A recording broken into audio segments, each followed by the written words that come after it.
Here is a pretty weighty question, even though it can seem straightforward on the surface. Is my anxiety a faith issue? A person doesn't ask a question like that casually. They ask it because they feel anxiety, plus, on top of that, they feel guilt about being anxious in the first place. So they get into a tangle of trying to figure out if the whole thing means something about their faith. Well, let's dig into that today.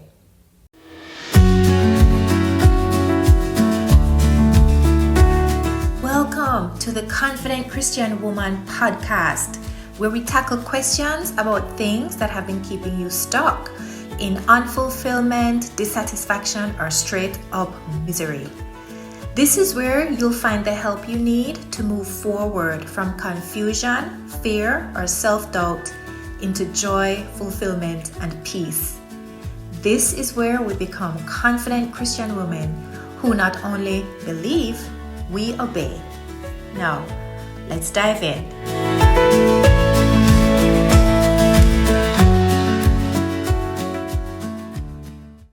I recently asked what people in this community are struggling with, and someone shared that her anxiety has been very bad recently and she's wondering if it's a faith issue.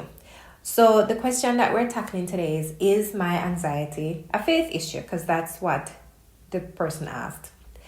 And I kind of get where she's coming from, because when I was in the 10th grade, I started having a love affair with anxiety. My mom's epilepsy that year got really bad. And I mean unpredictable, scary bad. And my dad was also gone for that whole year. He was overseas studying for his master's degree. Most of that whole year, it fell on me to be with my mom because of her epileptic episodes. And I'm telling you that a lot of times I didn't know if she was going to make it.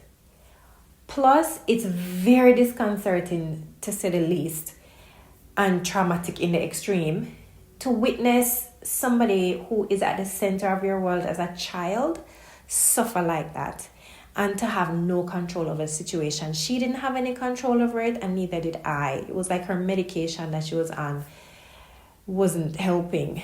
And actually, speaking of medication, the doctor spent more time at our house that year trying to stabilize my mom, I'm pretty sure, than he spent at anybody else, with any other patient that year. I'm pretty sure on that. I would be willing to bet on that. And so I started having anxiety attacks. In fact, they were so bad that one time I actually passed out on the street while waiting for my ride to school. So my body relationship with anxiety was probably why I became as controlling as I did, although I didn't see myself as controlling, but I was. My anxiety eased a little bit when I could control circumstances and when I could control outcomes and when I could eliminate as much uncertainty as possible from my life.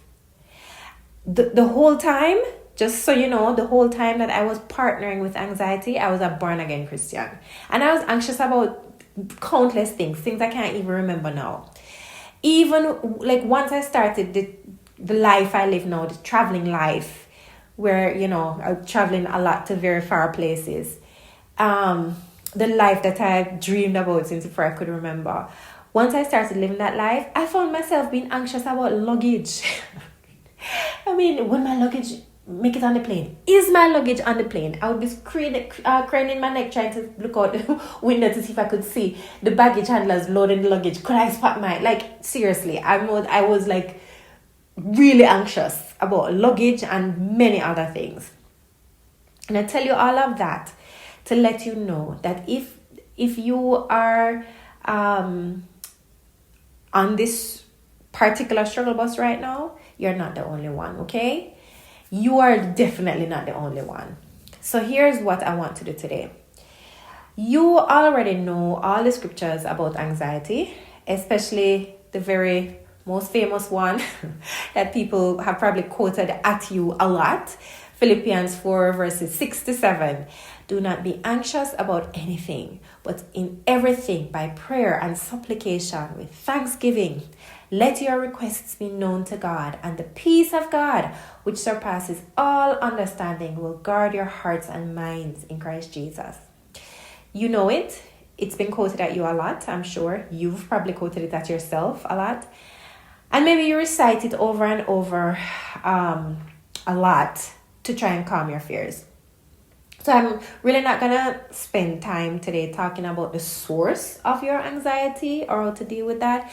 Because in my experience, if you have been battling with anxiety for a long time, the way that I did, decades, for me, what you need isn't more good sounding advice that doesn't help you. So what is it that you need right now?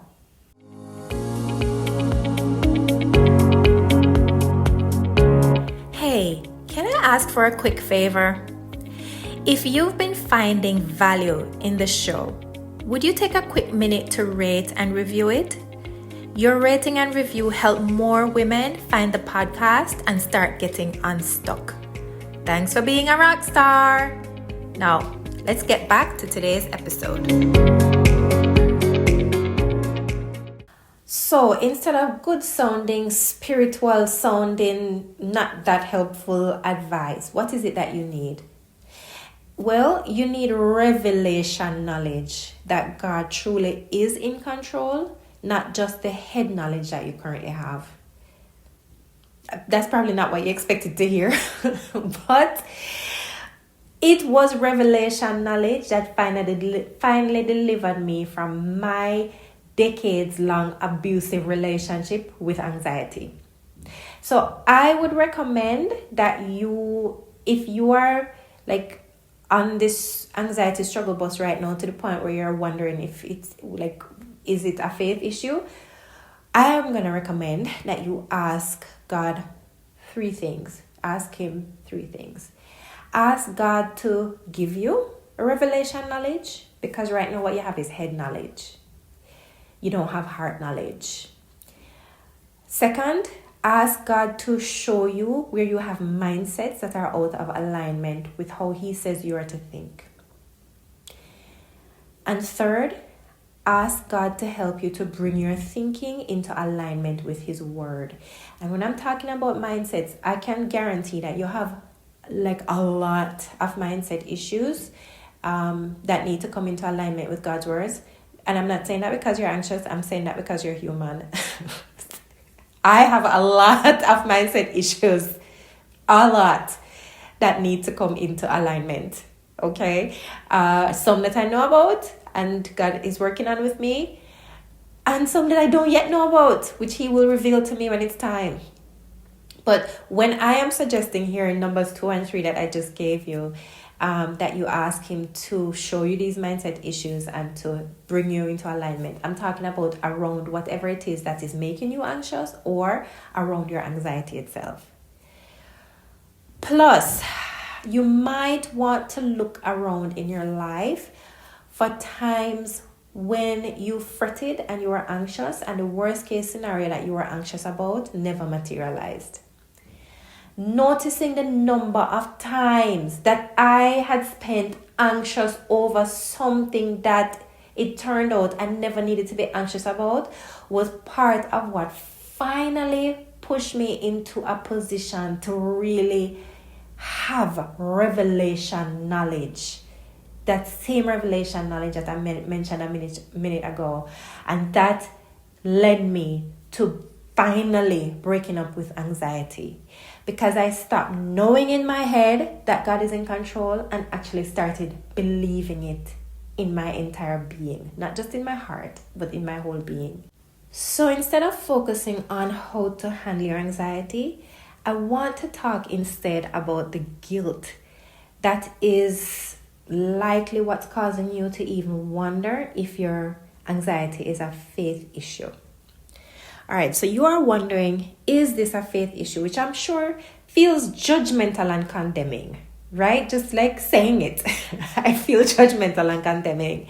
So my question to you is it useful to feel guilt about your anxiety? Is it useful? And also, is it helpful? Is it helping you? My guess is that the answer to both of those questions is no. So why go there in the first place? All that it does is make you feel unnecessarily worse. Why entangle your anxiety with a possible lack of faith? Why not keep your anxiety pure, untainted by this unnecessary guilt, and take that pure anxiety to God every single time you feel it? Why not focus on dealing with the anxiety instead of piling on this extra unnecessary suffering on top of it that comes through guilt? Then you can ask God for that revelation knowledge that I mentioned earlier. You can focus on what really matters. Get into a place of not being a slave to anxiety. So the next time that anxiety kicks in, you don't have to panic about anxiety and pile on a whole lot of other unnecessary emotions on top of it, like guilt over feeling anxious in the first place. Instead, you can pause and ask yourself questions like, am I safe in this moment? What am I trying to control right now? Do I actually have control over that? Why do I think I need to control it? Reflecting on those simple questions can help to calm down your nervous system a little bit as you partner with God to move from head knowledge of His control of everything in this universe and beyond to actually believing that He is actually in control and trusting that no matter how things work out in this specific circumstance that you're anxious about, He is actually really and truly engineering all of it for His glory and your eventual good.